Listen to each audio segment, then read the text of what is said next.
Hello दोस्तों, आप सबका स्वागत है एक बार फिर से एस्ट्रो गुरु चैनल पर। मैं आप सभी के लिए आज लेकर आया हूं एक और टैरो सेशन और आज का विषय है कि अपने लक्ष्य पर एकाग्रता कैसे लाएं। यानी आप जो भी टारगेट अचीव करना चाहते हैं उस पर फोकस कैसे करें। आज की जो रीडिंग है ये बहुत ज़्यादा मदद कर सकती है स्टूडेंट्स को और बाकी लोगों को तो खैर मदद करेगी ही। तो आज की इस रीडिंग के लिए 3 पाइल्स को बनाया गया है। चूँकि आज बात टारगेट और उस पर एकाग्रता की हो रही है तो देवी सरस्वती से जुड़े हुए 3 सिंबॉलिक्स आपकी स्क्रीन पर दिखाए जा रहे हैं जो आज की पाइल के 3 सिंबॉलिक के रूप में रहेंगे। वीणा, पुस्तक और श्वेत कमल। वीणा पाइल नंबर 1, पुस्तक पाइल नंबर 2 और श्वेत कमल पाइल नंबर 3। वीणा माता सरस्वती का वाद्य यंत्र है, पुस्तक उनके हाथ में उनके कर कमलों में रहती है और श्वेत कमल यानी सफ़ेद रंग का कमल का पुष्प जिस पर वे स्वयं विराजमान होती हैं। तीनों आपके सामने आपकी स्क्रीन पर। जो आपको अच्छा लगे उसे अपनी पाइल मान लीजिए। अकॉर्डिंगली आज की रीडिंग को देखिए, ये आपके साथ रेजोनेट करेगी। हर बार की तरह इस बार भी टाइम स्टैम्प्स को डिस्क्रिप्शन और कमेंट सेक्शन दोनों जगह पोस्ट किया गया है ताकि आपको सुविधा हो जाए। अपनी पाइल को रीडिंग पर डायरेक्टली पहुंचने के लिए टाइम स्टैम्प के ऊपर क्लिक कर दीजिए, वीडियो आगे चला जाएगा और आप डायरेक्टली अपनी पाइल की रीडिंग पर पहुंच जाएंगे। जो लोग आज मुझसे पहली बार जुड़े हैं उनका मैं एस्ट्रो गुरु चैनल पर बहुत बहुत स्वागत करता हूं। आप सभी इस चैनल को सब्सक्राइब जरूर करिए, बेल आइकन को भी प्रेस करिए क्योंकि जब आप बेल आइकन प्रेस करते हैं तो नए वीडियोस की नोटिफिकेशन आपके फ़ोन पर आनी शुरू हो जाती हैं। और मेरे रेगुलर व्यूवर्स और सब्सक्राइबर्स, आप सभी के सहयोग और प्यार के लिए बहुत बहुत आभार। आगे बढ़ने से पहले आपको बता दूं कि मैं एक प्रोफेशनल एस्ट्रोलॉजर, एक प्रोफेशनल टैरो रीडर भी हूं। तो आपकी स्क्रीन पर यह नंबर जो आ रहा है इसके ऊपर आप संपर्क कर सकते हैं अगर आपको अपने लिए एक पर्सनल टैरो रीडिंग सेशन चाहिए या अपनी कुंडली आप मुझे दिखाना चाहते हैं। ये व्हाट्सअप नंबर है तो इस पर कॉल नहीं करना है, इस पर मैसेज करिए। मैसेज के थ्रू सारी इन्फॉर्मेशन मेरी टीम मेंबर आपको प्रोवाइड करेगी और आपकी हेल्प करेगी मेरे साथ आपके सेशन को बुक करने में। तो चलिए आज की रीडिंग को शुरू करते हैं और आपकी पाइल में मिलते हैं।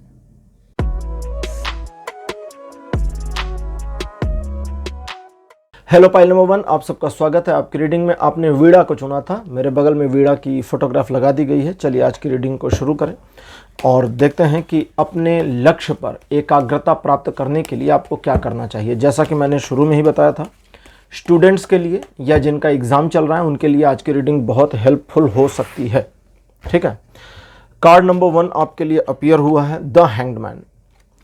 सेकेंड नंबर पर आपके लिए है 4 ऑफ कप्स। कार्ड नंबर 3 आपके लिए है queen of pentacles. 4th position पर आपके लिए है 10 ऑफ सोर्ड और अंतिम कार्ड आपके लिए अपीयर हुआ है द डेविल। जो यहाँ पर इंफॉर्मेशन आ रही है अकॉर्डिंग टू दैट अपने लक्ष्य पर एकाग्रता प्राप्त नहीं हो पा रही है पाइल नंबर 1 आपको, और आप अपने आप को इस चीज़ में बहुत डिस्ट्रैक्टेड फील करते हैं। हालांकि बीच में कुछ ऐसा समय आया था जब आप अपने लक्ष्य, अपने टारगेट पर एकाग्र हुए थे यानी फोकस्ड हुए थे।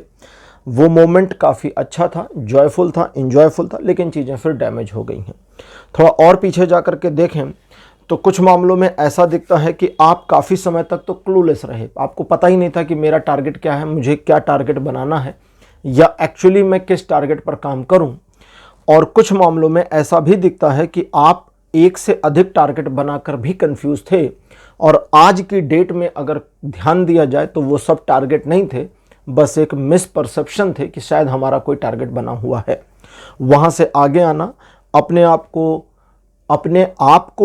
आप में कमी को फील करना, महसूस करना और स्वयं को कमतर आंकना भी, स्वयं को कमतर आंकना यानी कि अपने आप को थोड़ा सा कमज़ोर फील करना कि भाई मेरे में फला कमी है, ये कम है, वो कम है, ऐसा है, वैसा है। किसी न किसी एक्सक्यूज़ के पीछे अपने आप को छिपाना या सिचुएशन से भागना, ये सारी चीज़ें पास्ट में दिखती हैं।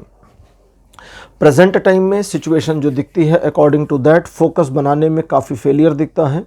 और अगर फोकस बन भी रहा है गलती से तो ऐसे विषयों, ऐसी चीज़ों पर बन रहा है जिस पर फोकस नहीं बनना चाहिए, लेकिन आप स्वयं को रोक नहीं पा रहे। आज का हमारा विषय है कि अपने लक्ष्य पर एकाग्रता कैसे लाएं, एकाग्रता कैसे पाएं।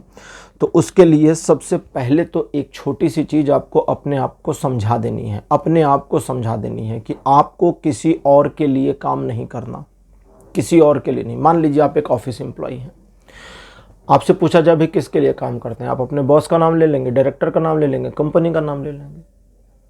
लेकिन मेरी रीडिंग कहती है कि आपको उस मॉड्यूल में जाना होगा जहां आप कहें नहीं मैं मेरे लिए काम करता हूं, या मेरे लिए काम करती हूँ, जो भी प्रोफाइल है, आपकी रिपोर्टिंग किसी को भी जा रही हो, आपकी कंपनी कोई भी बिजनेस रन कर रही हो, काम आप अपने लिए कर रहे हैं, ठीक है, अगर उनके लिए कर रहे हैं तो गड़बड़ हो जाएगी। वो जो कर रहे हैं उसका बेनिफिट उनको मिलेगा, दूसरी बात है, लेकिन आप इस मॉड्यूल में आइए, इस माइंडसेट में आइए कि मैं मेरे लिए काम कर रहा हूं या कर रही हूं और अपने आप को थोड़ा सेल्फिश करने की जरूरत है। किसी महापुरुष ने कहा था, नाम नहीं याद है उनका कि इस मानवता के पूरे इतिहास में बहुत सारे लोग हैं ना जिन्होंने सत्य को जाना, सत्य की खोज। आज हमारी जो रीडिंग है इसके तीनों सिंबॉलिक्स माता सरस्वती को इसलिए समर्पित है क्योंकि एकाग्रता कहीं ना कहीं माता सरस्वती से रिलेट करती है, ठीक है।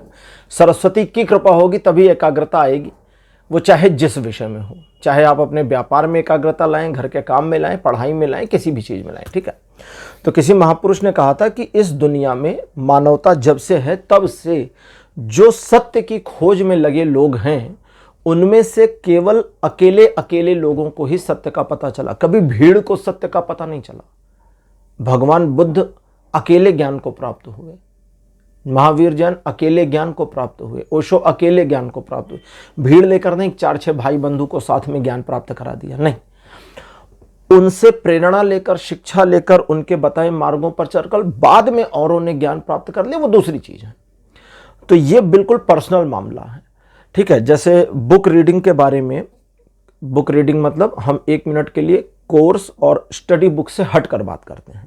नॉवेल पढ़ना, जिसे पढ़ने में मजा आता है, नॉवेल पढ़ना बहुत सारे जानकार लोग कहते हैं कि बिल्कुल वैसा है जैसे मिठाई खाना। आप खा रहे हो तो आप ही को टेस्ट पता है, आपके बगल वाले को नहीं पता टेस्ट क्या है। तो अगर उस नॉवेल को आप पढ़ रहे हो तो उस स्टोरी में जो आपकी लयबद्धता होती है वो केवल आपको पता होती है। तो ये सेल्फिश मामला है। सेल्फिश का यहाँ उस शाब्दिक अर्थ में हम नहीं लेंगे कि हम जब दूसरों के साथ अपने को कंपैरिजन में सेल्फिश कर रहे हैं, नहीं, ऐसा कुछ नहीं है। हमारा सेल्फिश मामला हमारा अपने ही साथ में है। तो आपको पहले तो इस माइंडसेट को एक्वायर करना होगा कि भाई मुझे अगर किसी टॉपिक पर अपने आप को एकाग्र करना है तो अपने आप को सेल्फिश करना होगा, उस पॉइंट पर नैरो करना होगा। नैरो, वाइड होके नहीं जा सकते ना, सिंपल सी बात है। अगर सपोज करिए आपके हाथ में एक पिस्टल है और सामने एक टारगेट है, एक पॉइंट दिया हुआ है, एक बिंदु दिया हुआ है, उसी बिंदु पर आपको गोली चलानी, तो आप वाइडली नहीं मार सकते ना कि हम तो कहीं भी घुमा के मारते, धाएं गोली लग जाएगी, वहीं पे नहीं लगेगी। आपको नैरो चलना पड़ेगा, एग्जैक्ट उसी पिन पॉइंट पर फोकस करके वहीं पर हिट करना होगा, तभी गोली जाके लगेगी, ठीक। दैट मीन्स कि आपको अपने आप को एकाग्र करने के लिए, फोकस्ड करने के लिए बाकी चीजों से हटना होगा और अपने फोकस को नैरो करना होगा, ठीक है, पतला करना होगा। तो वो कैसे करेंगे? पहला तो सेल्फिश, कि मुझे करना है। अगर आप ऑफिस कलीग हैं तो मेरे अपने बारे में सोचें, आप स्टूडेंट हो तो अपने बारे में सोचें, दोस्तों को नहीं कि मुझे ये सब्जेक्ट पढ़ना है तो मैं मेरे सारे दोस्तों के साथ मिलकर पढ़ लूं। नहीं होगा ना, सभी के थोड़ी सेम मार्क आते हैं, आगे पीछे हो जाते हैं। तो सबसे पहला काम करना है, अपने आप को कंसंट्रेट करना है नैरो होने पर। एक बार जब आप नैरो होना सीख गए, नैरो का मतलब क्या है? अपने आप को पकड़िए और पिन पॉइंट पर इंस्टॉल कर दीजिए।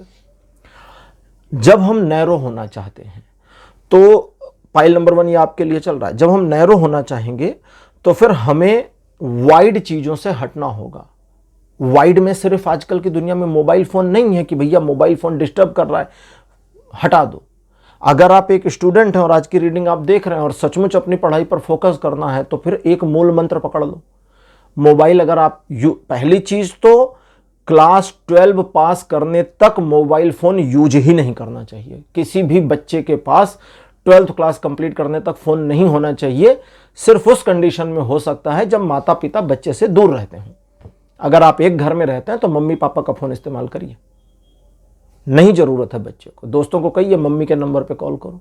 दोस्त भी लिमिटेशन में रहेंगे, आप भी लिमिटेशन में रहेंगे। कायदे से तो करना ही चाहिए। और ठीक है, आजकल तो बहुत कुछ चल रहा है। पहला, जब पढ़ाई करो तो अपने फोन को दूर वूर मत करो भैया बहना, दूर वूर मत करो कि वहां मम्मी कमरे में रखा है, दूसरे रूम में रखा है, नहीं फिर दिमाग वहां चला जाएगा। फोन को रखो यहीं ऐसे उठाकर बगल में लगा दो फ्लाइट मोड। न फोन आए न मैसेज आवे, कोई टिन टिन झिनझिन नहीं, कोई वाइब्रेशन नहीं, फ्लाइट मोड लगाओ और बगल में उठाकर रख दो फोन को। पहला काम तो दूर मत रखो। दूसरा आपको करना है कि अपने आप को समझना है कि अगर मुझे इस टॉपिक पर अपने आप को केंद्रित करना है, केंद्रित करना, एकाग्र करना, शाब्दिक अर्थों में ही जताता है, बताता है, दिखाता है कि किसी एक पॉइंट पर अपने पूरे कॉन्शियस को लेकर आना है। सिंपल सी बात है, नैरो। तो अपने आप को वहां पर सेल्फिश करिए कि मुझे करना है, बस मुझे किसी और को नहीं करना। कोई और कितना भी वाइड जाए, डिस्ट्रैक्ट हो, मुझे लेना देना, मुझे अपने आप को एक पॉइंट पे लेके आना है। अब जब एक पॉइंट पे लाएंगे ना, तो दूसरों की जरा फिक्र कम करें। ऑफिस में काम करते रहते हैं और लैपटॉप पर उंगलियां चलती रहती हैं, माउस पे उंगलियां और चलते रहते हैं, हाथ चलते रहते हैं, और बगल वाले की, पीछे वाले की सारी बातें सुनते रहते हैं। एकाग्रता गई डस्टबिन के अंदर। झूठ मूठ की एकाग्रता लाइए पहले। ये सभी के लिए कह रहा हूं, स्टूडेंट्स के लिए भी कह रहा हूं।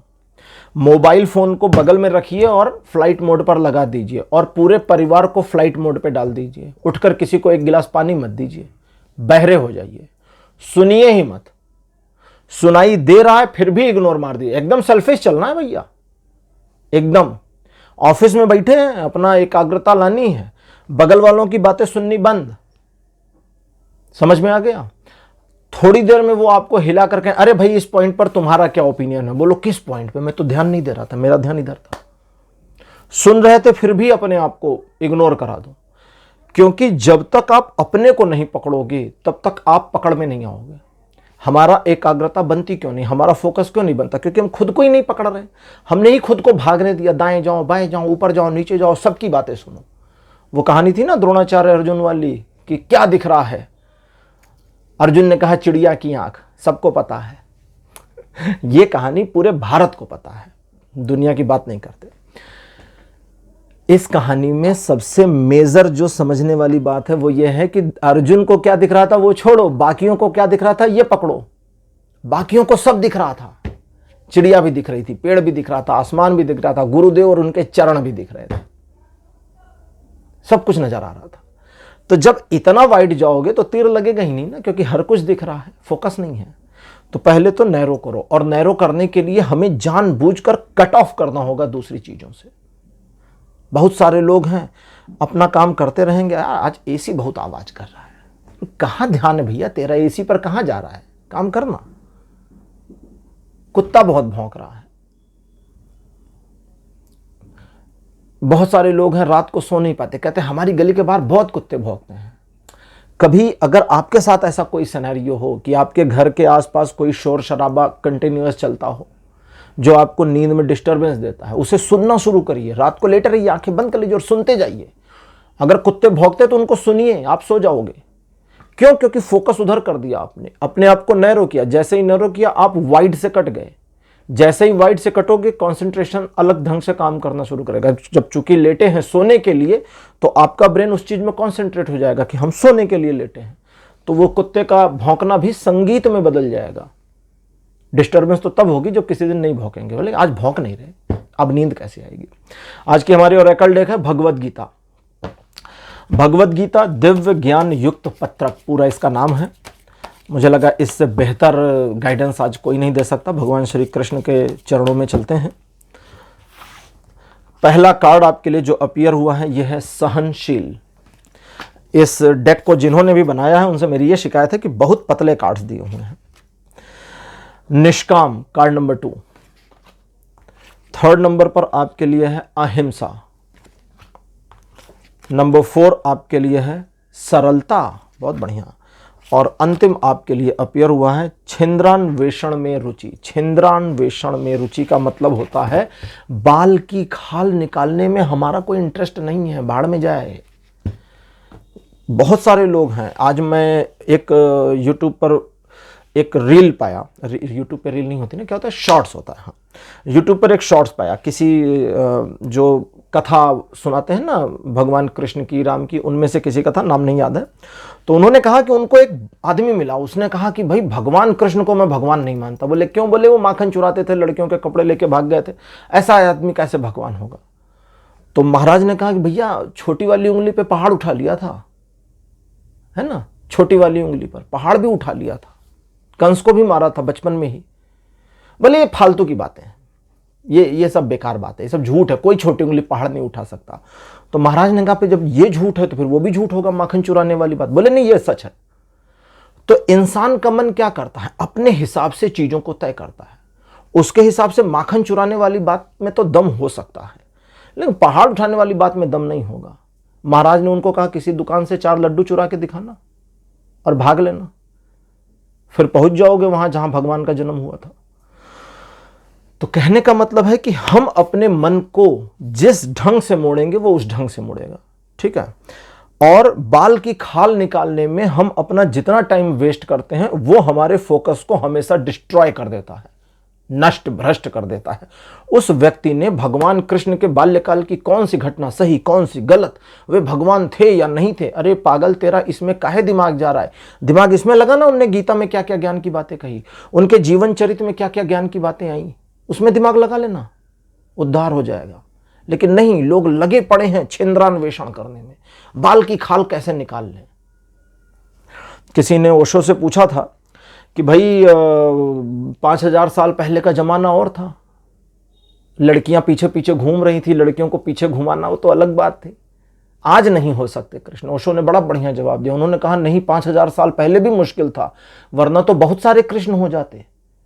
अगर लड़कियां पीछे लड़कियों को पीछे पीछे घुमाना, गोपियों को पीछे घुमाना आसान होता तब तो हजारों कृष्ण हो जाते ना, कृष्ण तो एक हुए। और अगर कृष्ण आ जावे तो फिर आज सारी गोपियां उनके पीछे पीछे, उनके लिए समस्या नहीं है, हमारे तुम्हारे लिए समस्या है। थप्पड़ पड़ेंगे, गाना भी आ गया अब तो उसका। सहनशील पहला कहता है, अब ध्यान से सुनिए, गीता का ज्ञान शुरू हो रहा है भगवान का, जो मैं आपको सिर्फ बताऊंगा, मैं मीडियम हूं। सहनशील पहला कार्ड जो कहता है कि आपको अपने आप को अगर सचमुच कंसंट्रेशन में लेके जाना है तो सहनशीलता लानी पड़ेगी। ऑफिस में बैठे काम कर रहे हैं, पीछे एक बढ़िया टॉपिक पे डिस्कशन चल रहा है, मन मचल गया उस ओर, सारी ऐसी की तैसी हो गई कंसंट्रेशन की। सहनशीलता लाइए, अपने में रहिए। कई बार होता है हमारे जीवन में, कोई आता कहता है एक बात कहनी थी आपसे, बोलो, कहते छोड़ बुरा मान जाओगे। अब हमारा पूरा सिस्टम हिल जाता है कि नहीं, बताओ हमें क्या बात है। अपने आप को एक नए मॉड्यूल में लाइए। कोई कहे आप बुरा मान जाओगे तो बोलो ठीक है, शू जाए यहां से। अगर आपको लगता है हम बुरा मान जाएंगे तो हमको सुननी भी नहीं है, बोलेगा नहीं बुरा मान जाओ, बोलो हाँ कोई बात नहीं, ठीक, इट्स ओके। हमें पहले भी वो बात नहीं पता थी, अभी फिर से नहीं पता, हमारे जीवन में क्या ही बदल गया, दिमाग तुम्हारा खराब, तुम रखो। सहनशीलता जो कहता है कि आपको सिर्फ अपने आप को किसी चीज में अगर कंसंट्रेशन में एग्जैक्टली लेके जाना है तो आपको अपने आप को लगाए रखना पड़ेगा। सवाल यह नहीं है कि 4 घंटे बैठ करके एकाग्रता से पढ़ सकते हैं या नहीं, पहला सवाल यह है कि तुम 4 घंटे बैठ सकते हो कि नहीं। अगर 4 घंटे ढंग से बैठ नहीं सकते तो पढ़ाई क्या खाक करोगे, एकाग्रता क्या खाक आएगी, कुछ नहीं आएगी ना। तो पहले तो बैठो। अगर मैं किसी बच्चे को पाता हूं, मतलब कहीं भी मिले, घर में या कहीं जान पहचान में, और मुझे पता चले कि भाई बच्चा 4 घंटे या 6 घंटे से पढ़ रहा है, तो मैं उसको पहला कॉन्ग्रेचुलेशन देता हूं कि तुम सच में 6 घंटे से यहीं बैठे हो या यहीं बैठी हो। और अगर उसने कहा हाँ मैं यहीं बैठी हूं अपने स्टडी रूम में, तो मैं कहता हूं बहुत बढ़िया बेटा, बैठना सीखो पहले, क्योंकि अगर तुम बैठ गई तो पढ़ भी लोगी। यही सहनशीलता है।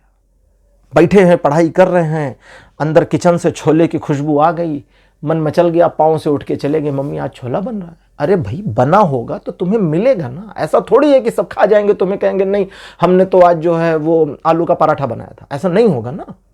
यह है सहनशीलता। रुके रहो, इत्मीनान रखो, इंतजार करो। अगला है, कृष्ण कहते हैं निष्काम भाव में जाओ। निष्काम भाव में कैसे जाना है? निष्काम भाव में, जैसे अभी मैंने कहा ना आपको कि जब अपने पढ़ाई करने के लिए बैठो तो घर वालों को उठकर एक गिलास पानी भी मत दो, आप बैठे पढ़ाई करें। कई बार होता है भाई, आजकल बहुत बड़े बड़े घर नहीं, छोटे छोटे घर हैं, महानगरों में तो बहुत छोटे होते हैं। आप पढ़ाई यहां कर रहे हैं, पिताजी उधर बैठे हैं, उनने मम्मी को बोला एक गिलास पानी देना। अब बिटिया बैठी है, उसको लगता है यार पापा ने पानी मांगा है, मम्मी काम कर रही, मैं उठ जाऊं।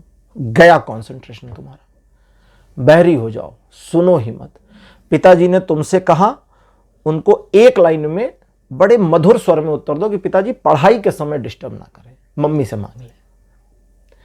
एक बार, दो बार, तीन बार आपने लगातार कर दिया, पिताजी को भी समझ में आ जाएगा कि पढ़ाई के समय ये बच्ची नहीं उठेगी या ये बच्चा नहीं उठेगा। परिवार को समझने में थोड़ा समय लगेगा, वो सहनशीलता है। एक आध बार परिवार सुना भी देगा, कुछ डांट भी देगा। दूसरा है निष्काम होना। निष्काम का मतलब हो गया कि अब अपने को इमोशनल नहीं करना है, बैठे रहो चुपचाप। ऑफिस में काम करते हैं, बहुत सारे लोग हैं जो फोकस नहीं बना पाते, लेकिन एक टाइम ऐसा बताऊंगा जब उनका फोकस बन जाता है, और जिनका जिनका उस टाइम पे फोकस अपने आप बन जाता है, आप कमेंट करके लिखना। लंच से ठीक पहले फोकस बन जाता है लंच टाइम से ठीक पहले फोकस बन जाता है। पूरी टीम उठ के जा रही होती है और कहते हैं 15 मिनट, तुम लोग चलो चलो चलो चलो, मेरा भी ले जाओ, माइक्रोवेव में गर्म करो, ये वाला काम कंप्लीट करके आ रहे हैं। क्योंकि वो उस पॉइंट पर फंसे हैं कि वहां से छोड़ के उठना ठीक नहीं। तो वो प्रीशियस मोमेंट है। ठीक, अब यहां पर निष्काम कहता है कि इमोशन से हटिए, अपने काम पर रहिए और इमोशन से हटिए। उस उतने मोमेंट के लिए इमोशनलेस हो जाइए। इमोशनल नहीं होना, अपने साथ भी नहीं होना। यह भी नहीं सोचना कि मेरा यहां फोन रखा हुआ है यार, फ्लाइट मोड में है, कोई इमरजेंसी हो गई तो। अरे इमरजेंसी हो जाएगी तो घर के दूसरे नंबरों पर फोन जाएगा। कौन सा आप इस दुनिया में हैं, डायनासोर की आखिरी पीढ़ी हो, वो एक फिल्म में डाला था ना। अगला है अहिंसा। अहिंसा का कार्ड जो कहता है, अच्छा ये बड़ी बढ़िया बात है, इसमें शायद आपको इमेज दिखे शायद ना दिखे, इसमें नारद जी और वाल्मीकि जी के डाकू स्वरूप का चित्रण किया गया है। नारद जी को वाल्मीकि मारने वाले थे, आपको नहीं पता, कहानी है कि वे मारने वाले थे। नारद जी का कोई बंदे मार दो, तुम्हें मारना है तो। खैर अब हम कहानी में नहीं जाएंगे। अहिंसा का कार्ड कहता है कि अपने साथ ज्यादती नहीं करनी है, अपने साथ जोर जबरदस्ती और ज्यादती नहीं करनी है। सबसे बड़ी ज्यादती कब होती है?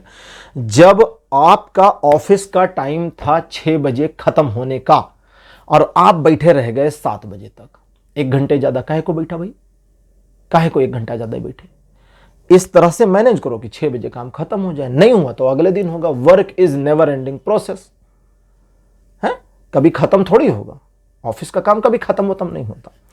आपकी पढ़ाई के लिए आपने 4 घंटे का शिफ्ट बनाया कि भाई हम 4 घंटे पढ़ेंगे, पहली शिफ्ट, फिर बीच में इतने देर का ब्रेक, दूसरी शिफ्ट इतने बजे से इतने बजे तक, फिर 4 घंटे, मेरे दोनों मिला के 8 घंटे हो जाएंगे फॉर एग्जाम्पल। अहिंसा का कार्ड कहता है कि 4 घंटे पूरे हो गए तो अब काहे बैठे हो, उठो ना, जाओ। लेकिन फिर भी बैठे हैं तो अब अपने आप को तकलीफ दे रहे हैं, अब दिमाग डिस्टर्ब होगा, क्योंकि ये सूक्ष्म हिंसा है जो मन में और मस्तिष्क में जा रही है, और ये आपको अगले कुछ समय के लिए बुरी तरह से डिस्ट्रैक्ट कर देगा, आप रोक नहीं पाएंगे।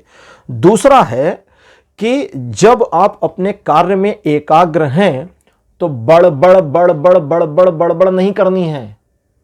यानी किसी को ज्ञान नहीं देना, अभी मेरा पढ़ाई का टाइम है, मैं उठ नहीं सकता, इतना ज्ञान नहीं देने का। बड़े मधुर स्वर में कहिए कि पढ़ाई का समय है, अभी डिस्टर्ब ना करें, इतने बजे के बाद। एक बार बता दिया, बस बात खत्म। शुरू शुरू में थोड़ी सी हिंसा करनी छूट है, समझ लीजिए। छूट है का मतलब बिल्कुल वही जैसे नारद जी ने वाल्मीकि को कहा, ठीक है तुम लूटपाट मारपीट करना चाहते हो करो, लेकिन जरा पता करो ना परिवार वाले साथ में जाएंगे इस सारे पाप में। तो बड़ी मतलब ऐसा नहीं है कि नारद जी मिले और तुरंत वे वाल्मीकि बन गए, उनको टाइम लगा, उन्होंने भी तपस्या करी, तो आपको भी तपस्या करनी पड़ेगी ना। तो दूसरे लोगों की बातों को ना सुनना, ऑफिस में आप काम कर रहे हैं और आपने ध्यान नहीं दिया, जानबूझ के सुन तो सब रहे थे लेकिन एक्टिंग करी कि हम नहीं सुन रहे थे, तो दूसरे को तकलीफ होगी, ये सूक्ष्म हिंसा है, उसका दिल दुखेगा। तो शुरू शुरू में ये करना है, बाद में नहीं करना है, बाद में करने की जरूरत है और बाद में अपने को तकलीफ नहीं देना है। तो एक ये हो गया। अब अगला कहता है सरलता। आपने सुना होगा, कहते हैं कि जो फलदार वृक्ष होते हैं, जिन वृक्षों में फल लगते हैं वे झुक जाते हैं, और जिन वृक्षों में फल नहीं लगते बहुत ऊपर चले जाते हैं।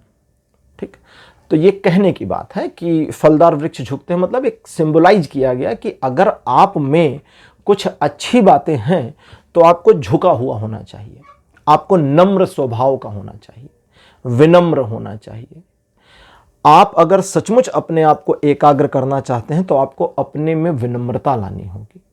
विनम्रता का मतलब है अपने मुंह मियां मिट्ठू नहीं बनना, अपना बखान नहीं करना, क्योंकि अगर आप अपना बखान करते जाएंगे तो आप स्वयं को खो देंगे, फिर गड़बड़ हो जाएगी। ये नहीं करना है, अपना बखान नहीं करना है।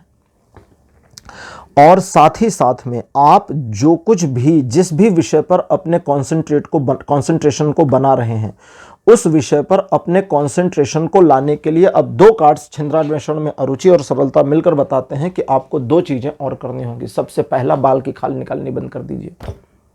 ठीक, आपकी बुक कहती है कि ग्रेविटी की खोज न्यूटन ने करी थी। आपने अभी अभी कुछ दिन पहले रील में और यूट्यूब पर देखा कि भाई भास्कराचार्य ने कर रखी थी। ठीक, तो दिमाग मत लगाइए, क्योंकि आप वहां भास्कराचार्य लिख कर आएंगे तो टीचर काट के 0 नंबर कर देगा। फिर वहां न्यूटन पढ़ दीजिए, बाल की खाल मत निकालिए, लेकिन भास्कराचार्य का नाम याद रखिए। ठीक है, जैसे एटम की खोज किसने करी थी, अभी कोई भी बता देगा, मुझे याद नहीं है नाम, किसी न किसी फॉरेन साइंटिस्ट का नाम बता देंगे, लेकिन महर्षि कणाद ने करी थी। महर्षि कणाद ने लिखा है सूर्य के एक अणु में 3 परमाणु होते हैं। सूर्य के एक कण में 3 अणु होते हैं। परमाणु नहीं कहा था उन्होंने, अणु कहा था, 3 अणु। और स्ट्रिंग थ्योरी में भी 3 ही है, 3 से ज्यादा कुछ नहीं है। एटम के अंदर भी 3 ही है। जब हम परमाणु की संरचना देखते हैं तो 3 ही मिलता है, इलेक्ट्रॉन, प्रोटॉन, न्यूट्रॉन, और कुछ नहीं मिलता है। ठीक है, अब वो अलग बात है कि इलेक्ट्रॉन के अंदर क्या है और स्ट्रिंग तक पहुंचेंगे, वो दूसरी चीज है। तो कहते हैं बाल की खाल मत निकालो और अपने ही काम में मीन मेख मत निकालो। अपने आप को अपने ही पास्ट से कंपेयर मत करो। दूसरा, मन को एकाग्र करने के लिए वो करो जो शिव करते हैं। शिव जी क्या करते हैं, आपने अगर शिव जी का टीवी सीरियल भी देखा होगा तो उसमें आपने देखा होगा कैलाश पे बैठे बैठे भगवान शिव आंखें बंद करके ध्यान में चले जाते हैं, आंखें बंद। हमारी आंखें कैमरा हैं और हमारा दिमाग एक हार्ड डिस्क है। आंखें देख रही हैं, दिमाग में रिकॉर्ड हो रहा है।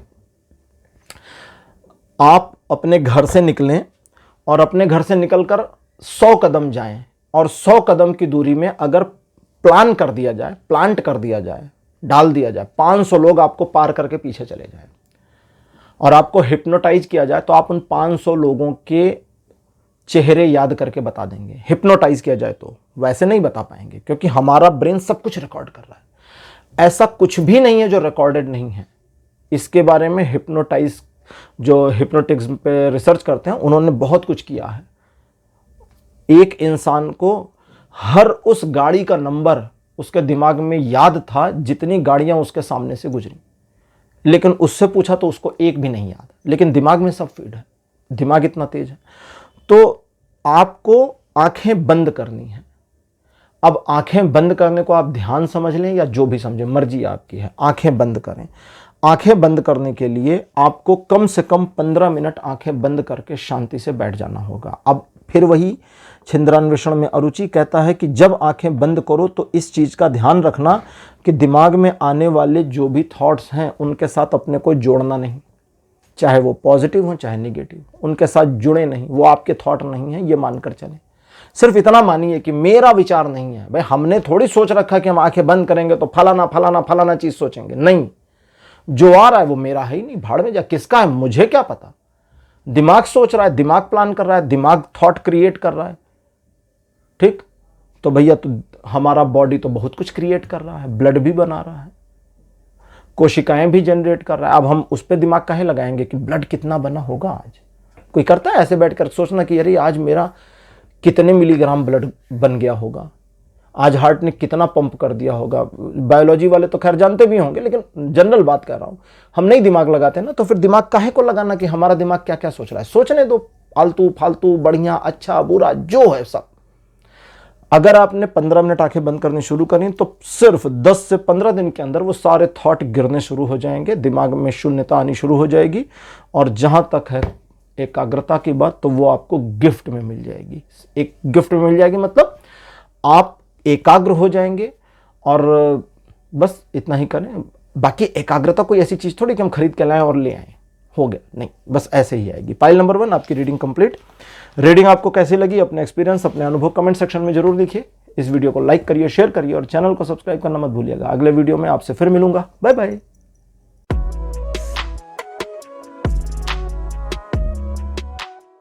हेलो पाइल नंबर 2, आप सबका स्वागत है। आपकी रीडिंग में आपने पुस्तक को चुना था एज अ पाइल सिंबॉलिक, मेरे बगल में लगा दी गई है। पुस्तक का जो पहला प्रमाण हमें मिलता है वो माता भगवती सरस्वती के हाथों में मिलता है, उनके कर कमलों में मिलता है। खैर चलिए आज की रीडिंग को शुरू करते हैं और देखते हैं कि एकाग्रता को कैसे लेकर आएं। ठीक है, पहला कार्ड आपके लिए है टेम्परेंस, सेकंड नंबर पर आपके लिए है 4 ऑफ सोर्ड्स, कार्ड नंबर 3 आपके लिए है 9 ऑफ पेंटिकल्स। हंस इसलिए रहा था क्योंकि जैसे ही कार्ड्स निकालता हूँ ना इंटरप्रिटेशन शुरू हो जाती है, ये बताना शुरू कर देते हैं। चौथे नंबर का कार्ड है पेज ऑफ सोर्ड्स और अंतिम कार्ड आपके लिए अपीयर हुआ है किंग ऑफ सोर्ड्स। बहुत बढ़िया। सबसे पहली बात यह है, अब थोड़ा आपके पास्ट की बात करते हैं। जहाँ तक आज के हमारे विषय से रिलेटेड मैटर में आपके अपने सेंसस की बात है, तो एकाग्रता को लेकर के आपने काफ़ी बार अपने आप को बैलेंस आउट करने की कोशिश करी, अपने को मैनेज करने की कोशिश करी। हर बार चीज़ें थोड़ी मिस हुई हैं, हर बार थोड़े समय के लिए एकाग्रता बनी और फिर डिस्ट्रैक्ट हो गई। सबसे बड़ी प्रॉब्लम आपकी जो है, जो अभी वर्तमान में भी चल रही है, उसमें 2 बातें हैं। सबसे पहला आपका जिद, आपका गुस्सा, आपका क्रोध, आपका घमंड, सारी चीज़ें थोड़ी थोड़ी मात्रा में स्वादानुसार मिला करके, और उसके ऊपर तड़का इन बातों का लगा है कि आप अननेसेसरी परसेप्शन करते रहते हैं। अननेसेसरी परसेप्शन, पॉजिटिव और नेगेटिव सब मिला करके, मतलब कुल मिला करके कहें तो एक खिचड़ी बना दी है। मतलब वो वाली खिचड़ी नहीं केवल दाल चावल की, एक ऐसी खिचड़ी इसमें सब कुछ मिक्स हो गया है, 75 चीजें मिक्स हो गई। और अंततः स्वयं के ऊपर क्रोध, सिचुएशन पर क्रोध, रिसोर्सेस पर क्रोध, सर्कमस्टेंसेस पर क्रोध, रिजल्ट पे गुस्सा, क्रोध, और ये सब ऐसे ही चल रहा है। देखिए, सबसे पहली चीज आपको ये समझने की जरूरत है कि आपकी गलती कहां पर है, और वो गलती सबसे पहली और सबसे बड़ी आपकी है कि आप अपने आप में जल्दी में रहते हैं। तो स्वयं को जल्दबाजी से थोड़ा हटाएं, क्योंकि जब तक आप स्वयं को जल्दबाजी से हटा नहीं देंगे तब तक आपका अपने ऊपर एक थोड़ा सा पकड़ बनना नहीं शुरू होगा। जब तक थोड़ी सी पकड़ नहीं बनेगी, अपने आप को उस मोड में नहीं ट्रांसफॉर्म कर पाएंगे जिस मोड में आप स्वयं को ट्रांसफॉर्म कर सकते हैं। देखिए, आपकी कैपेबिलिटी बहुत पावरफुल दिखती है, आपकी एबिलिटी में किसी प्रकार की कमी नहीं दिखती, आपकी क्षमता पूरी है, लेकिन आप स्वयं से ही घबराए दिखते हैं। इस पूरे मामले में आपको एक छोटी सी चीज समझनी होगी कि आपका लक्ष्य क्या है, प्रेजेंट टारगेट। देखिए, क्या होता है कि ऐसा नहीं है कि हमारा कोई ऐसा टारगेट होगा जो पूरी जिंदगी एक ही टारगेट चलता रहेगा। बीच बीच में बदलते हैं, कोई टारगेट पूरा हो गया आगे चले गए, किसी को हाई स्कूल की तैयारी करनी है, फिर इंटरमीडिएट की करनी है, फिर ग्रेजुएशन करनी है। तो प्रेजेंट टारगेट क्या है, और प्रेजेंट टारगेट के ऊपर आपको अपने आप को बस सधा देना है, अपने आप को बैलेंस आउट कर देना है। आपकी प्रॉब्लम सिर्फ बैलेंस को बनाने नहीं, बैलेंस बना तो लेते हैं, उसे कंटिन्यू करने की है। आपने कई बार कई मर्तबा आपने अपने आप को बैलेंस कर लिया, अपने आप को एकाग्र भी कर लिया था, लेकिन बार बार उस एकाग्रता से चीजें हट गईं, चाहे जिस वजह से। तो आपको स्वयं के ऊपर थोड़ा सा इस चीज पर काम करना होगा। आज की हमारी ओरेकल डेक है भगवत गीता ज्ञान युक्त पत्रक, और इससे जो इंफॉर्मेशन आएगी अकॉर्डिंग टू दैट मैं आपको गाइड करूंगा पाइल नंबर 2 कि आपको अपने कंसंट्रेशन को बढ़ाने के लिए या अपने टारगेट पर, अपने लक्ष्य पर कंसंट्रेशन लाने के लिए एक्चुअली में क्या करना चाहिए और क्या नहीं करना चाहिए। वो भी पहला कार्ड आपके लिए अपीयर हुआ है, यह है निरअभिमान या निराभिमान। सेकंड आपके लिए है अविचल, बहुत बढ़िया। थर्ड नंबर पर आपके लिए है दृढ़ प्रतिज्ञा। फोर्थ नंबर पर आपके लिए है शास्त्र निर्देशों का पालन, और अंतिम कार्ड आपके लिए अपीयर हुआ है, यह है मन पर नियंत्रण। यह तो सबसे बड़ी बात है, क्योंकि हमारा नियंत्रण मन पर ही नहीं होता, बाकी सब पर हो जाए। एक एक करके चलते हैं और उसको समझते चलते हैं। आपकी सिचुएशन से रिलेट करके ही ये ओरेकल डेक ने इन्फॉर्मेशन दी है, और ये सिचुएशन से रिलेट करके ही रीडिंग आ रही है, और उसको समझिए। सबसे पहला है निरभिमान। बैलेंस बिगड़ता कब है? कार्ड कहता है बैलेंस बिगड़ता उस समय है जब हम अपने आप को सर्वस्व समझ लें, जब हमें लगे कि अब हमारे अलावा कोई नहीं। अभी कुछ दिन पहले दिल्ली में भी हो रहा था, चुनाव हो रहे थे, किसी ने कहा कि फलाने को दूसरा जन्म लेना पड़ेगा हमको हराने के लिए। जनता ने इसी चुनाव में उठा के उनको ऐसा पटका कि नजर ही नहीं आ रहे भाई साहब, गायब ही हो गए। ठीक, तो स्वयं पर अभिमान ना है, शांत रहें, इत्मीनान रखें। अगर आपने सिचुएशन को बैलेंस कर, देखिए सबसे बड़ी प्रॉब्लम कहां होती है, जब एकाग्रता की बात करते हैं, जब आपका एकाग्रता बन नहीं रहा, आपका कंसंट्रेशन नहीं बैठ रहा, आप पढ़ने बैठ रहे हैं, मन नहीं लग रहा, मन नहीं लग रहा, मन नहीं लग रहा, और कभी ऐसा हो गया कि आपने एक हफ्ते के लिए लगातार अपने आप को मना लिया, अपने आप को मैनेज कर लिया, आपका मन लग गया, आपका तो एकदम बल्ले बल्ले चला। अब वहीं पर सबसे पहले चीज क्या होती है, डाउट आता है कि अरे ऐसा कैसे हो गया। दूसरा डाउट आता है कि अरे क्या ये कंटिन्यू रहेगा। अब ये चीजें एक तरीके से निगेटिव मैनिफेस्टेशन का काम करती हैं। निगेटिव मैनिफेस्टेशन की सबसे बड़ी प्रॉब्लम यह है कि वो सचमुच में जल्दी काम करता है, पॉजिटिव वाला जल्दी नहीं करता, क्योंकि पॉजिटिव वाले पर हमको खुद ही डाउट रहता है। जैसे कोई व्यक्ति मैनिफेस्ट करे कि हम इतना अचीव कर लें, तो उसको खुद भी डाउट रहेगा, पता नहीं अचीव होगा कि नहीं होगा। और अगर वो पर्सन मैनिफेस्ट करे कि हम गिरेंगे, चोट लग जाएगी, तो पर्सन का बहुत ज्यादा इस चीज पर बिलीव होता है कि हम गिरेंगे तो चोट ही लगेगी, सिर ही फूटेगा।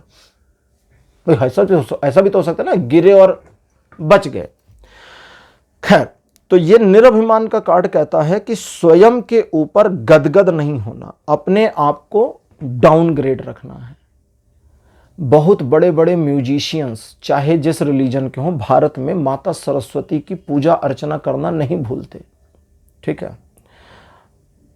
मृदंग मतलब होता है ढोल या तबला, तबला भी ढोल का ही एक स्वरूप है। तो मृदंग के जो इष्ट देवता हैं वो गणेश जी को माना गया है, भगवान गणपति को। और बहुत सारे तबला वादक हैं, जिसमें उस्ताद जाकिर हुसैन भी थे। उन्होंने कहा कि गणेश जी हमारे कुल देवता हैं। आपको कभी कभार कोई वीडियो मिल जाएगा, अगर नहीं मिलेगा तो आप यूट्यूब पर लिखना उस्ताद जाकिर हुसैन शंख ऑन तबला।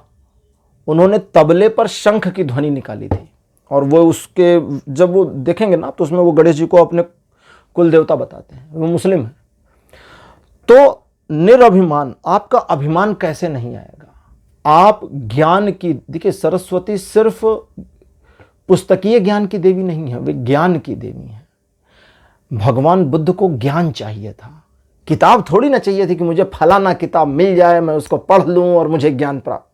ऐसा नहीं होता ना कि वो कोई पुस्तक खोज रहे थे 12 साल तक कि अरे भैया 12 साल हो गए वो किताब नहीं मिल रही। ऐसा नहीं था ना उनके पूरे जीवन में। वो कहते मैं ज्ञान की खोज में भटक रहा हूं। ज्ञान क्या है? वो परम ज्ञान। वो कहां है जो लिखा ही नहीं गया। सोचिए ना, एक ऐसा ज्ञान जो लिखा नहीं गया है, उसकी खोज में लोग सालों से, सदियों से लोग भटक रहे हैं। अलग अलग लोग भटकते हैं, अलग अलग लोग उस ज्ञान को प्राप्त करना चाहते हैं, कहते वही परम ज्ञान है। आपने भी सुना होगा। अब सोचिए वो परम ज्ञान कैसा ज्ञान होगा जिससे रिटर्न नहीं किया जा सकता, लिपिबद्ध ही नहीं हो सकता, क्योंकि लिख सकते ही नहीं हो। आपके मुंह में रसगुल्ला डालें, मुंह आपका बंद करें, पूछे कैसा लग रहा। आप लिख करके, बोल करके, नाच करके, गा करके, चाहे जो करके बताओ, लेकिन वो स्वाद कैसा है आप नहीं समझा सकते। क्योंकि अगर समझा ले जाएं तो आपकी वो बातें सुनकर, वो बातें पढ़कर वही स्वाद दूसरे को मिल जाएगा। अगर समझा दें, जैसे आपसे पूछो ढोल कैसे बजता है, आप कहेंगे ढम ढम। अब आप लाख ढम ढम लिख लो, लाख ढम ढम बोल लो, लेकिन ढोल की आवाज थोड़ी आएगी। ये तो सिमिलर टू दैट हुआ ना, सिमिलर टू दैट। जैसे ओम की ध्वनि, सनातन में ओम बोलते ना, ओम, ओमकार, एक ओमकार सतनाम। और ओम, मजेदार बात है कि ओम एक अक्षर है, सिंगल अल्फाबेट, लेकिन यह अक्षर न संस्कृत की वर्णमाला में है, न हिंदी की वर्णमाला में है। हमारे अल्फाबेट्स में नहीं है, न संस्कृत वाले में, न हिंदी वाले में है। और फिर भी संस्कृत और हिंदी दोनों में ओम का इस्तेमाल किया जाता है। और यह सिंगल अक्षर है, मिश्रित नहीं है। इसको ये नहीं कहते कि मिश्रित अक्षर है, सिंगल अक्षर है, अकेला, कंप्लीट। तो ओम क्या है? ओम एक्चुअली में सच्चाई तो यह है कि ओम जैसे ओम जब हम बोलते हैं तो इसको क्या कहेंगे, की गई ध्वनि, यानी बोली गई आवाज। एक्चुअली ये सुनी गई आवाज है, सुना गया अनाहद नाद जो ब्रह्मांड में व्याप्त है, और उसे जब लिखने की कोशिश करी तो ओम पर ही आए, बोलने की कोशिश करी तो ओम पर ही आए, कि इससे ज्यादा सिमिलर नहीं ले जा सकते। लेकिन अगर वो नाद आप सुने तो आपको भी लगेगा कि ओमकार की ध्वनि चल रही है, लेकिन ये ओम नहीं है, थोड़ा अलग है।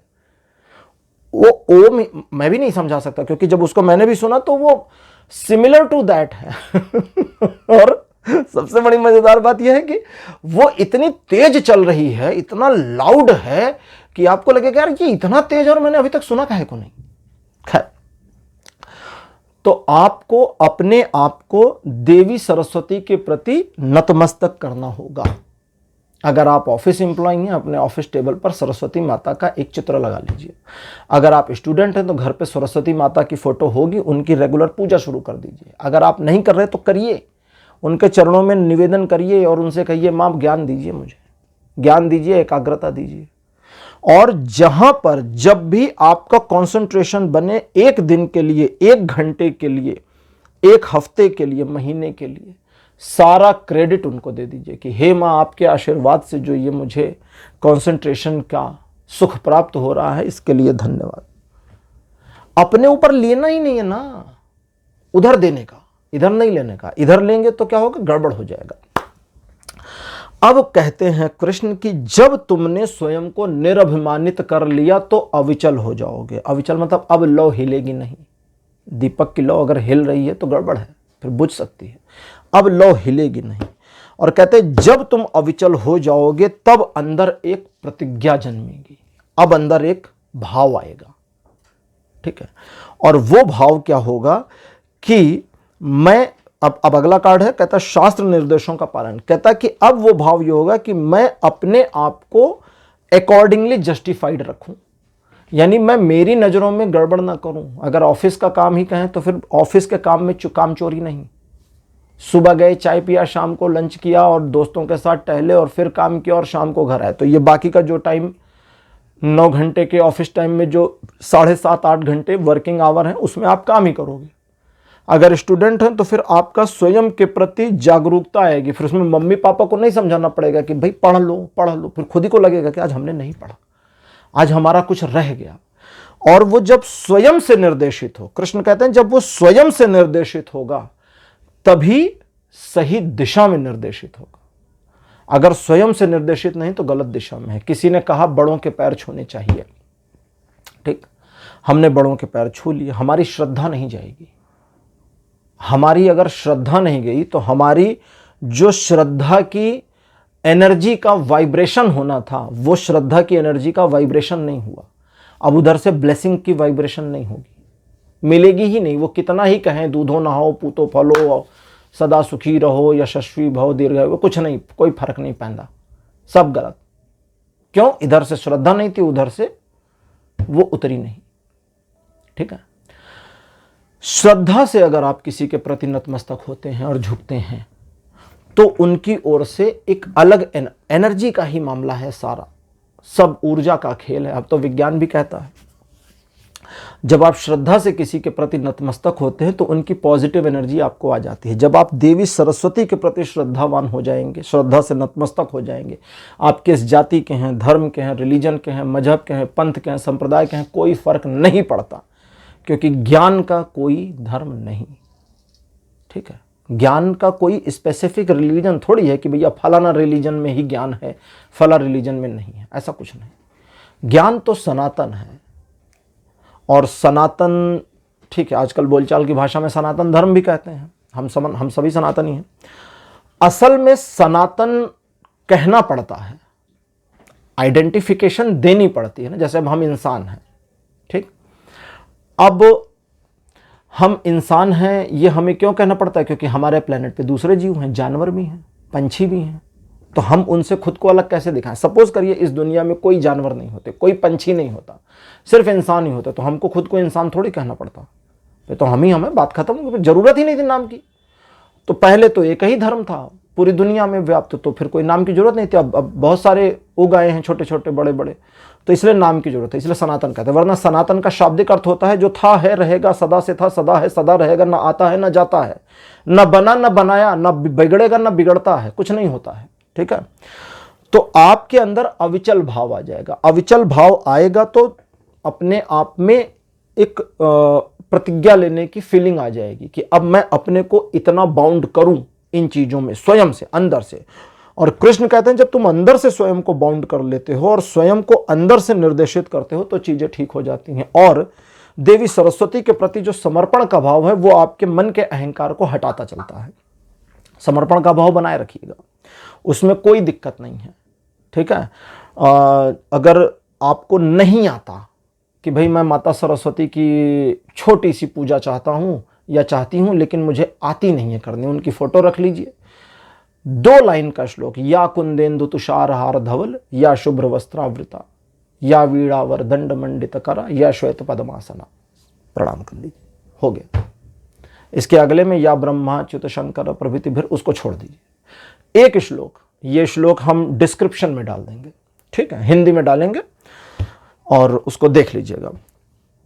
माता उतने से प्रसन्न हो जाती है। और जब स्वयं को स्वयं से ही निर्देशित कर ले जाए, अब ये समझाने में मुझे डिफिकल्टी इसलिए हो रही क्योंकि मेरा कार्ड कहता है जिसने स्वयं को स्वयं के साथ निर्देशित कर लिया वो तो ऑटोमेट चला गया। अब इसे क्लियर कैसे करें?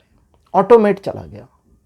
जब हमारे अंदर स्वयं को एक डिसिप्लिन में लाने का आत्मनिर्देश आ जाएगा अंदर से, भीतर से, तो फिर उसे बाहर से नहीं साधना पड़ेगा ना, वो ऑटोमेटिक हो गया कि भाई शाम को 6 बजे से रात के 10 बजे तक पढ़ाई का समय है और शाम को 6 बजे 2 रिश्तेदार आ गए तो आप अपनी किताब उठा के दूसरी जगह चले जाओगे कि भाई मेरे पढ़ाई का टाइम है, हम डिस्टर्ब नहीं होंगे, मेरा आज का नहीं है, बतियाओ आप लोग, 10 बजे के बाद हम बात करेंगे। वो स्वयं निर्देशित हो जाएगा। और कहते हैं अब इसके बाद में जब इतने तक पहुंच गए, जो कि थोड़ा मुश्किल है, तो आप देखेंगे कि कंसंट्रेशन तो ऑटोमेटिक आ ही गया है, मन पर एक नियंत्रण आ गया है। अब आप अपने मन को जिस दिशा में, जिस विषय पर कंसंट्रेट करना चाहें उस दिशा, उस विषय पर घूम रहा है, रोटेट भी हो रहा है, मूव भी हो रहा है। अपनी दूरबीन इधर लगाई तो इधर का दिख रहा है, उधर लगाई तो उधर का दिख रहा है। कंसंट्रेशन फिजिक्स पे किया तो फिजिक्स, दूसरे सब्जेक्ट पे किया तो दूसरा सब्जेक्ट, ठीक है। और इस तरह से आप स्वयं को एक पावरफुल पर्सन और पर्सनालिटी में कन्वर्ट कर ले जाने में, आपकी पर्सनालिटी में एक ऐसा परिवर्तन आएगा जो दूसरों को बहुत पावरफुल दिखाएगा आपकी पर्सनालिटी को। इसमें आप कामयाब हो जाएंगे। पाइल नंबर 2 रीडिंग आपकी कंप्लीट हो गई। रीडिंग आपको कैसी लगी, अपने एक्सपीरियंस, अपने अनुभव कमेंट सेक्शन में जरूर लिखिए। इस वीडियो को लाइक करिए, शेयर करिए और चैनल को सब्सक्राइब करना बिल्कुल मत भूलिएगा। अगले वीडियो में आपसे फिर मिलूंगा। Bye bye.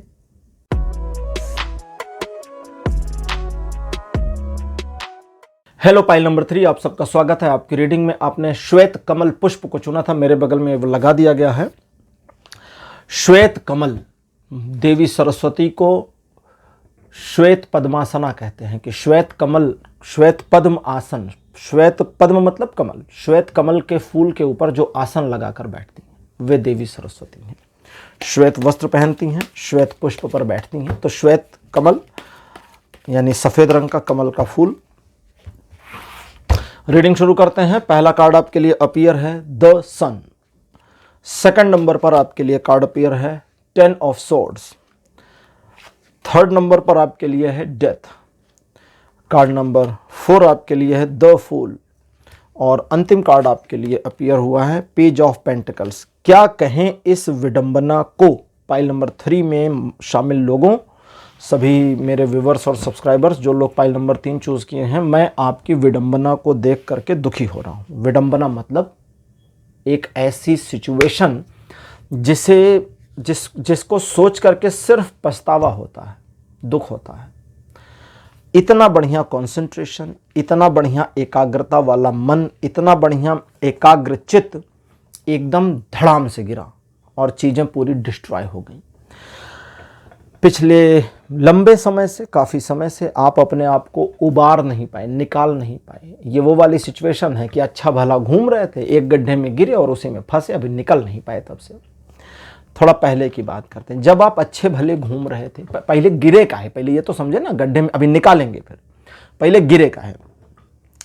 जब आप अच्छे भले कंसंट्रेशन को यूज कर लेते थे, आपका एकाग्रता बन जाता था, भले किसी का कुछ महीने पहले हो, किसी का कुछ साल पहले हो, तो उस मोमेंट को आपने बहुत एंजॉय किया, यूज किया, प्रशंसा पाई, आपका नाम हुआ, लोगों ने वाहवाही करी, लेकिन आपने अपने ईगो, अपने घमंड, अपने अहंकार को कंट्रोल नहीं किया और उसी अहंकार की वजह से आप धड़ाम हुए।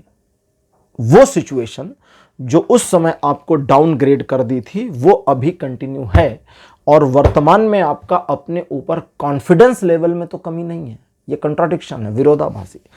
कॉन्फिडेंस में तो कमी नहीं है, लेकिन एकाग्रता के मामले में सब गड़बड़ हो गई है। अब यहां पर ये जो कॉन्फिडेंस में कमी नहीं है, इसमें आपको अपने आप को एक स्टेप आगे लेकर जाना होगा और वो स्टेप द फूल का कार्ड कहता है कि ईश्वर के ऊपर भरोसा करना होगा अपने से ज्यादा। देवी सरस्वती ज्ञान की देवी है, वे ही एकाग्रता की देवी है, क्योंकि एकाग्र मन में ही ज्ञान आता है एक तरीके से। तो आपको ईश्वर की शरण में जाना होगा। आप चाहें तो देवी भगवती सरस्वती की उपासना कर सकते हैं या आप अपने जो भी फेवरेट गॉड आपके हैं आप उनके प्रति श्रद्धावान हो सकते हैं, लेकिन उनके प्रति श्रद्धा होने में आपके लिए एक कंडीशन आ रही है और इस कंडीशन पर आपको अपने आप को खरा उतारना पड़ेगा। यानी ये परीक्षा की घड़ी है, इस परीक्षा से पास नहीं होंगे, अगर पार नहीं होंगे तो आगे नहीं जा पाएंगे, फिर गड़बड़। और वो परीक्षा बस इतनी सी है कि उन पर आपका भरोसा अडिग हो जाना चाहिए। अडिग, जो नहीं हिलेगा, हिलाने पर भी नहीं हिलेगा, तोड़ने पर भी नहीं टूटेगा। कितना भी तोड़ो, मेरा भरोसा वहीं का वहीं। ईश्वर ही आपको धोखा दे दें फिर भी मेरा भरोसा वहीं का वहीं। ये इस तरह का, इस लेवल पर चाहिए। दूसरे का तो छोड़ो, कोई और आए बताया, अरे कहाँ तुम माता सरस्वती की पूजा कर रहे हो, हैं? जैसे वो एक नेता थे ना हमारे भारत में, उनका क्या नाम था, करुणानिधि, मर गए वो तो, दिवंगत हो गए। उन्होंने एक स्टेटमेंट दिया था कि वे सरस्वती ने कौन सी यूनिवर्सिटी खोली। अब उन मूर्ख का हम क्या ही कहें, मूर्ख ही कहेंगे ऐसे लोगों को, बाकी कुछ है नहीं। वो अपने माता पिता से भी पूछ सकते हैं कि आपने हमको पैदा करने की एजुकेशन कहाँ से ली थी, वो पूछ सकते हैं, पूछा भी होगा शायद उन्होंने, संभवतः। खैर, आपके अपने ट्रस्ट लेवल को आपको एक बार ले जाना है तो बस वहां पे टिका दीजिए, वहां से नीचे नहीं लाइए, चाहे चीजें पॉजिटिव हो चाहे नेगेटिव। मैंने कई बार कई वीडियोस में अपने कहा भी है कि हम अगर ईश्वर से कुछ चाहते हैं तो हमें स्वीकार करना होगा ना, वो जो देना चाहते हैं। वे अच्छा देते तो स्वीकार, बुरा देते तो स्वीकार। अच्छा भी तुम्हारा, बुरा भी तुम्हारा। कहते हैं ना, हमारे यूपी में कहावत है, मैं दिल्ली में रहता हूँ, यूपी से बिलोंग करता हूँ, कि जेहि विधि राखें राम। राम मुझे जिस विधि से रखना चाहें हम तैयार। सुखी रखेंगे हम तैयार, दुखी रखेंगे हम तैयार, भूखा रखें हम तैयार, पेट भरा के रखें हम तैयार। हम हर चीज में राजी हैं भाई। हम डिसएग्रीड तो कभी थे ही नहीं, हुए ही नहीं। और इसी वजह से अयोध्या वासियों की तारीफ करी। 500 साल से भगवान का मंदिर नहीं था, भगवान राम सालों तक टेंट में थे, लेकिन उन्होंने टेम्परेरी में भी कहीं और राम मंदिर नहीं बना दिया कि अच्छा चलो जब तक यहाँ का विवाद चल रहा है ये लो इधर एक मंदिर। नहीं, बोली यही ये है तो बस यही है, इसके अलावा कुछ और नहीं। हमारा विश्वास वहां है तो बस वहीं पर है, वो भव्य मंदिर में हो या टेंट में हो, विश्वास तो वहीं पर है, वहां से इधर उधर नहीं कि हमने 1 इंच इधर उधर। और मंदिर अब वहीं बना, योगी जी ने कहा भी था मंदिर वहीं बना है। तो आपको अपना विश्वास एक बार जब उन पर लगाना है तो लगाए रखिए, उसे हिलाइए नहीं। इससे सबसे बड़ा जो फायदा आपको होने वाला है वो ये है कि आपका जो पिछला ट्रॉमा सिचुएशन था या पीरियड था वो धीरे धीरे पूरा वैनिश आउट हो जाएगा, खत्म हो जाएगा। आप अपने आप को बाहर निकला हुआ पाएंगे। लेकिन अब अपनी उस जल्दबाजी का क्या करिएगा, जो जल्दी से चाहता है हर चीज़ में मेरा कंसंट्रेशन बन जाए, इसमें भी बन जाए, इसमें भी बन जाए, इसमें भी बन जाए, उसमें भी बन जाए और उसमें तो पक्का ही बन जाए। कुल को धावे एको न पावे, ये मत करिए, ठीक है। कंसंट्रेशन बनाइए पहले एक चीज़ में, एक एक करके जीतिए ना। एक एक करके सब गढ़ जीतिए। पहला कार्ड आपके लिए अपीयर, ये है निर्दोष। सेकंड नंबर पर आपके लिए है स्वच्छता, बहुत बढ़िया। कार्ड नंबर 3 आपके लिए है संतुष्ट। कार्ड नंबर 4 आपके लिए है अविचल। और अंतिम कार्ड आपके लिए, अच्छा ये वाला है ये है सरलता। ठीक, बहुत प्यारे कार्ड आए हैं, बिल्कुल आपके लिए ही इंफॉर्मेटिव है। मतलब ये ऐसा लग रहा है कि ये आपकी पर्सनल रीडिंग जैसा है। खैर, सबसे पहले कहते हैं कि ये जो कार्ड्स हैं ना आज के हमारे ओरेकल, ये हैं भगवत गीता ज्ञान युक्त पत्रक, इनका पूरा नाम है। तो ये गीता ओरेकल डेक है, एक डिफरेंट। सबसे पहला कार्ड कहता है कि भाई स्वयं को दोषी मत मानिए।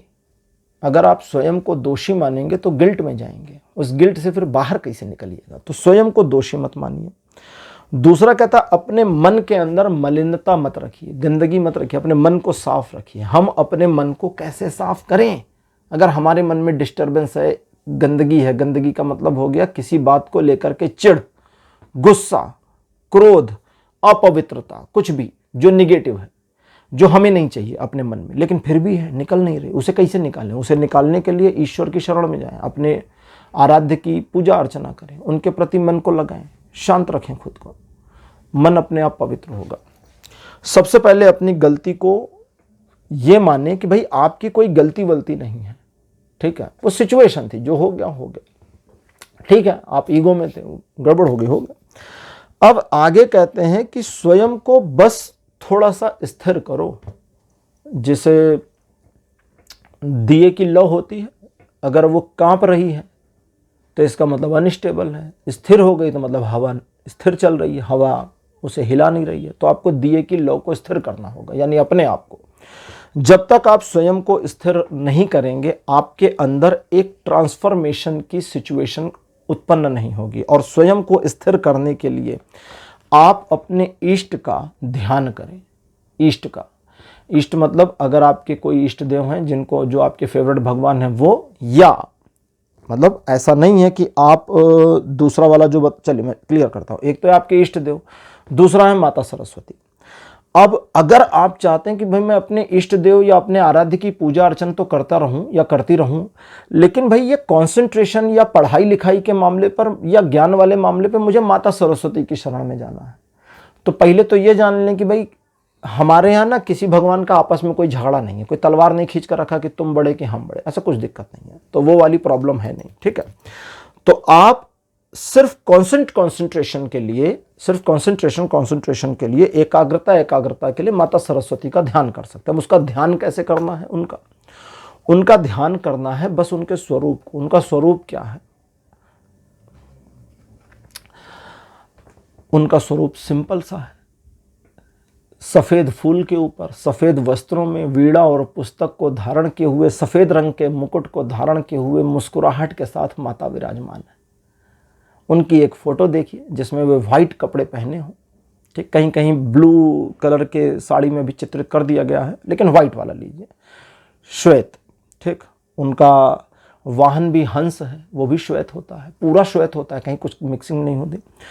तो बस उनके जो विग्रह है उसका ध्यान करिए। ध्यान कैसे करेंगे? उनको देखिए, पहले उनकी फोटो ले लीजिए, मोबाइल पे डाउनलोड कर लीजिए, सचमुच में ले लीजिए और देखिए, और आंखें बंद करके बैठ जाइए। कहीं पर भी, आप ऑफिस में हैं, थोड़ी देर 5-2 मिनट के लिए आंखें बंद कर लें। आप क्लासरूम में बैठे हैं, आपको 30 सेकंड का ब्रेक मिल गया है, आपको याद आ गया, आप 30 सेकंड के लिए आंखें बंद कर लीजिए। कोई अगल बगल में पूछे भाई आँख काहे बंद किया था, बहना आँख काहे बंद की थी, उसको बोलो थोड़ा सा सिर में दर्द हो रहा था।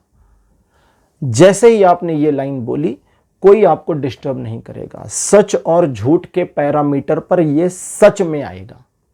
ठीक है, मैं आपको ये भी बता दूं, मैं स्पिरिचुअली बता रहा हूं, ऐसा नहीं कि मैं आपको कोई सोशली बता रहा हूं, कोई ज्ञान गंगा नहीं, ये स्पिरिचुअल फैक्ट्स बता रहा हूं कि अगर आप अपने इष्ट का ध्यान करने के लिए किसी व्यक्ति को वह नहीं बताते जो आप सच में कर रहे थे, और एक झूठ बोलते हैं, तो वो झूठ सच में काउंट हो जाएगा, क्योंकि उससे आप कोई गलत कार्य नहीं कर रहे थे। और अगर आप कोई सच बोलें लेकिन उस सच से गलत कार्य हो जाए, तो वो सच देवराज नहीं, यमराज यमराज के जो स्टेनो हैं चित्रगुप्त जी, वो झूठ की श्रेणी में काउंट कर देंगे, बोलेंगे अब ये झूठ में आ गया, इसकी पनिशमेंट देंगे इसको। आप कोई ऐसा सच बोले जिससे नुकसान हो जाए किसी का, बुरा वाला, किसी का बुरा हो जाए उस सच से, तो चित्रगुप्त जी उसे झूठ के पन्ने पर लिख लेंगे कि ये झूठ में काउंट हो गया। और आप ऐसा झूठ बोलें जिससे किसी को कोई नुकसान नहीं हो रहा, किसी का कोई नुकसान नहीं हो रहा, चलो फायदा हटाओ, किसी का फायदा हो तो एक बार मान सकते चलो ये भाई सच में आएगा, लेकिन अगर किसी का नुकसान भी नहीं हो रहा किसी का, तो ये झूठ के पन्ने पर नहीं जाएगा। ठीक। अब उनके विग्रह को जब आप ध्यान में लाएंगे तो धीरे धीरे उनका जो विग्रह है, उनका जो स्वरूप है, वो आपकी आंखों में बसेगा और आपके मन को हल्का करेगा, आपके मन को शांत करेगा, मन को अंदर से निर्मल करेगा और मन को अंदर से स्थिरता में ले जाएगा। और मन जब अंदर से स्थिरता में आएगा तो आप देखेंगे कि आप पिछली बार तो ईगो की वजह से फंसे थे, इस बार आप बहुत मृदुल और सरल और विनम्र हो जाएंगे। इसका यह मतलब नहीं है कि आपका गुस्सा कम हो जाएगा, इसका यह मतलब नहीं घर में झगड़ा करना बंद कर देंगे, वो सब चलेगा एक तरफ। अपने उस कार्यक्रम के लिए, अपने उस स्टडी के लिए, अपने उस प्रोफाइल के लिए, उस काम के लिए जिसमें आप एकाग्रता चाहते थे, उसको, उस कार्य के दौरान आप बहुत सरल स्वभाव में होंगे, एकदम प्लीजेंट वे में, एकदम ईजी मोड, किसी तरह का कोई हलचल नहीं। जब हलचल नहीं होगी तो हो सकता है एक दिक्कत हो कि आप दूसरों की बातों को उस मोमेंट में ना सुन पाए। मेरे साथ ये बहुत होता है, मेरे फैमिली वाले कभी कभी मैं कुछ पढ़ रहा होता हूँ या कुछ बहुत ध्यान से देख रहा होता हूँ और तो मुझे कहते आप सुन नहीं रहे थे क्या, तो मैं बड़ा प्रसन्न होता हूँ कि मेरी एकाग्रता इतनी अच्छी है कि मैं सचमुच में नहीं सुन पाया कि किसी ने कुछ कहा होगा। तो ये बहुत प्रीशियस फीलिंग है। ठीक है। और इस फीलिंग को जब आप पा जाएंगे तो बस फिर चाहे जो करें, फिर वो आपके हाथ में है। फाइल नंबर 3 आपकी रीडिंग कंप्लीट। आज की रीडिंग आपको कैसी लगी, अपने एक्सपीरियंस, अपने अनुभव कमेंट सेक्शन में जरूर लिखिए। इस वीडियो को लाइक करिए, शेयर करिए और चैनल को सब्सक्राइब करना मत भूलिएगा। अगले वीडियो में आपसे फिर मिलूंगा। Bye bye.